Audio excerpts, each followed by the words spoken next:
Okay बच्चा, आज we have already discussed our heart. ठीक है, अब सर्कुलेशन के बारे में बात करें तो बच्चे पहले मैं एक ओवरव्यू आपको दूंगा कि आपने कौन से टॉपिक्स कहाँ से करने हैं कौन से नहीं करने। मैंने आपको ऑलरेडी बताया था ना कि पूरा टॉपिक आपको जो है फिर दोस्त से करने की गाइडेंस से करने की ज़रूरत नहीं है। ठीक है, यूजुअली जो मोस्ट इंपॉर्टेंट टॉपिक्स हैं वो आपके पहले तो देख सुन लीजिए ना, 14 से लेकर 24 तक आपकी पूरी की पूरी 14 से लेकर 24 तक आपकी सर्कुलेशन है। ठीक है, चैप्टर नंबर 14, 15, 16 इन सबको आप फिरदौस से कर रहे हैं। इन तीनों चैप्टर्स को फिरदौस से करना है। जितना फिरदौस के ऊपर लिखा हुआ है मोर than enough for chapter number 14, 15 and 16। जितना फिरदौस पर है ये मोर देन इनफ है। चैप्टर नंबर 17 पर आ जाओ। चैप्टर नंबर 17 आप फिर दोस्त से ही करेंगे, लेकिन गाइडेंस से जहाँ पर नाइट्रिक ऑक्साइड लिखा हुआ है, नाइट्रिक ऑक्साइड से लेकर इस चैप्टर के एंड तक आपने ये गाइडेंस से करना है। मतलब 17 वाला चैप्टर भी आप फिर दोस्त से करोगे, लेकिन नाइट्रिक ऑक्साइड का रोल बहुत अच्छे तरीके से, और वहाँ से लेकर एंड तक जब भी ये टॉपिक आएगा एंड तक इस चैप्टर के आपने क्या करना है, इधर से करना है गाइडेंस से। नाउ चैप्टर नंबर 18, ठीक है, इसको chapter number 18 and 19, chapter number 18 and 19 ये बहुत इंपॉर्टेंट है। ये आपने गाइडेंस से ही करने हैं। इसके अंदर सिनेरियो बेस्ड क्वेश्चंस आ जाते हैं, तो यहाँ भी हम डिस्कस करते हैं कि कौन से सिनेरियो बेस्ड क्वेश्चंस आते हैं। ठीक है, अगेन आपने उसके बाद चैप्टर नंबर 20, 21 एंड 22। चैप्टर 20 तो आपने पूरा का पूरा फिर दोस्त से करना है। ठीक है, चैप्टर 21 भी फिर दोस्त से करना है। इसका कुछ हिस्सा है जो मैं गाइडेंस से बताता हूँ, 21 का करना है इस्केमिक हार्ट डिजीज़ वाला। वो नहीं भी किया जाए तो फिर भी आप फिर दोस्त से कर सकते हो। चैप्टर 22 भी आप फिर दोस्त से करोगे। देन बचता है chapter number 23 and 24। Chapter 23 and 24 आपने गाइडेंस से करना है। ये बहुत बहुत बहुत ज़्यादा इंपॉर्टेंट है। अब अगेन सुन लें बच्चे कि जो मोस्ट इंपॉर्टेंट टॉपिक्स हैं जो आपने गाइडेंस से करने ही करने हैं, these are your chapter number 18, chapter 19, chapter 23 and chapter 24।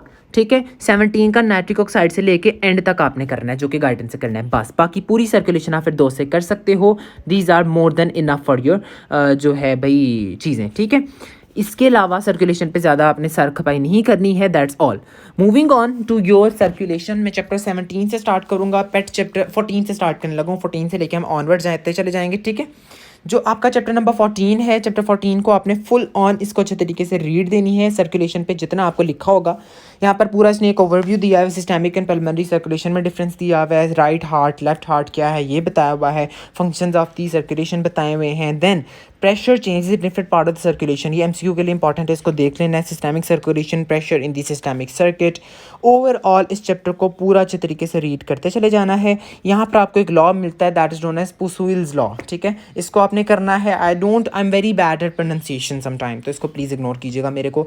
उसके बाद total peripheral resistance, total pulmonary resistance. ठीक है, रेसिस्टेंस टू ब्लड फ्लो, ये कुछ चीज़ें। टर्ब्यूलेंट फ्लो, लेमिना फ्लो, ये कुछ चीज़ें आपको मिलेंगी यहाँ पर। ठीक है, देन आगे आ जाएं आप, तो यहाँ पर आपको मिलेगा that's all, law of Laplace. Yes, law of Laplace is very very very very very important. ठीक है, तो इस चैप्टर को फिर दोस्त जितना आपको मिला आपने कर लिया। देन चैप्टर नंबर जो है वस्कुलर डिसेंसिटी, मतलब चैप्टर नंबर जो 15 है वहाँ पर आ जाए। चैप्टर 15 पे भी जो आपको फिरदौस के ऊपर जितनी चीज़ें मिलती हैं, जितनी बेसिक डेफिनेशंस आती हैं वो कर लीजिए। यहाँ पर जो वेरिकोज वेन का बहुत इंपॉर्टेंट चीज़ है, ये आपको आनी चाहिए वेरिकोज वेन का। ठीक है, आगे चैप्टर नंबर 15 एंड 16 का बताता चलो जाऊँ, तो यहाँ पर भी इसको आपने सारे को रीड देना है। गाइड जो फिरदौस के ऊपर जितना लिखा हुआ है that is more than enough. ठीक है, इसके ऊपर ज़्यादा अपना टाइम वेस्ट करने की या अपना सर खपाई करने की आपको ज़रूरत नहीं है। ठीक है, आगे आ जाएं, जो है नर्वस रेगुलेशन ऑफ सर्कुलेशन। यहाँ तक मैंने आपको बताया था कि आपने पूरा का पूरा जो है इस चैप्टर को भी आपने फिर दो से ही करना है, 17 चैप्टर को। लेकिन आपने नाइट्रिक ऑक्साइड से ऑनवर्ड जो है आपने क्या करना है, ये आपको कर लेना है गाइडेंस के ऊपर।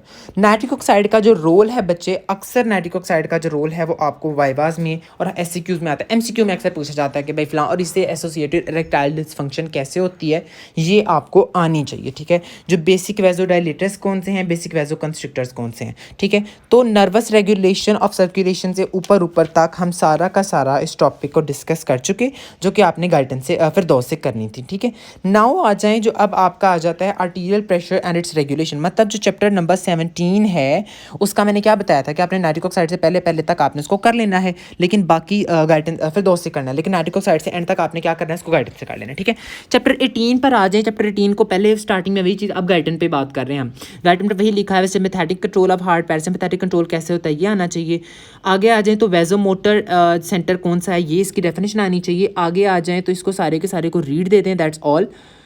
वेजोवेगल सिनकोप क्या होता है ये आपको बहुत अच्छे तरीके से नींद के अंदर भी आना चाहिए। ठीक है, आगे आ जाएं तो आपको लिखा होगा baroreceptor arterial pressure control system. बच्चे बैरो रिसेप्टर इतना इंपॉर्टेंट है, इतना इंपॉर्टेंट है, बहुत ज़्यादा इंपॉर्टेंट है। इसको हम बफर सिस्टम भी बोलते हैं, प्लीज़ इसको भूलना नहीं है। एक बार याद रखनी है कि जो बैरो रिसेप्टर का पैराग्राफ है इसके अंदर उसने हिंट दिया हुआ है कि जब तक प्रेशर चेंजेस जो हैं, note that the central control sinus carotid sinus receptor are not stimulated at all by the pressure between 0 to 50 to 60। 0 से लेकर 60 तक, 0 से लेकर 60 या 50 तक जब तक चेंजेस आ रहे हैं तब तक इसके ऊपर घंटा बैरो रिसेप्टर का फर्क नहीं पड़ रहा। But when its maximum at about 180, जब 180 तक उसके अंदर चेंज आए तब बैरो रिसेप्टर एक्टिवेट हो जाता है। ये बात याद रखनी, ठीक है। बैरो रिसेप्टर का मैकेनिज्म क्या है, कौन सी नर्व लेके जा रही है, कौन सा लेके आ रही है, इसका सारा मैकेनिज्म आपको आना चाहिए। वाइवाज में, एससीक्यूज में ये फ्रिक्वेंटली आस्क्ड क्वेश्चंस हैं and you should know it very very well.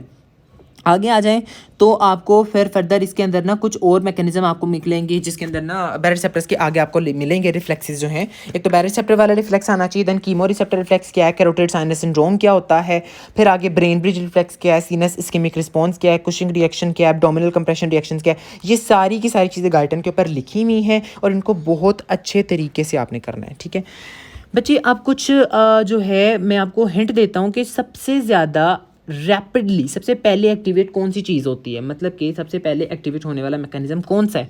सबसे पहले बैरो रिसेप्टर एक्टिवेट होता है, ठीक है। फिर अगर कुछ मिनट तक आर्टीरियल प्रेशर में चेंजेस ना आए, मतलब वो चेंज होता रहे, ख़राब रहे, तब हमारे पास रेनिन एंजियोटेंशन एक्टिवेट होता है। और लॉन्ग टर्म एक्टिवेशन के लिए रेनिन एंजियोटेंशन साथ एल्डोस्टेरॉन भी आ जाता है। ठीक है, दैट्स ऑल। ये सिनेरियोज आ जाते होते हैं बैरो रिसेप्टर्स वाले, बहुत अच्छे तरीके से आप लोगों ने कर लेना है।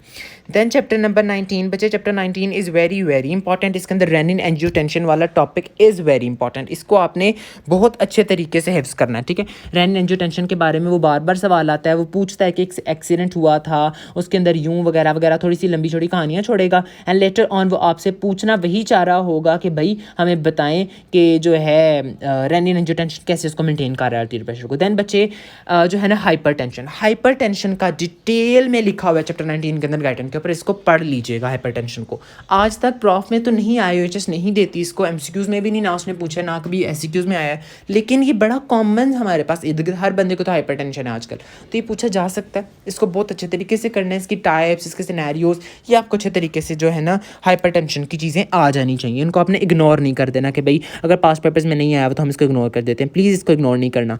फिगर नंबर 19.10, 19 चैप्टर के अंदर ये बहुत इंपॉर्टेंट है, इसको आपने अच्छे तरीके से देख लेना है। ठीक है,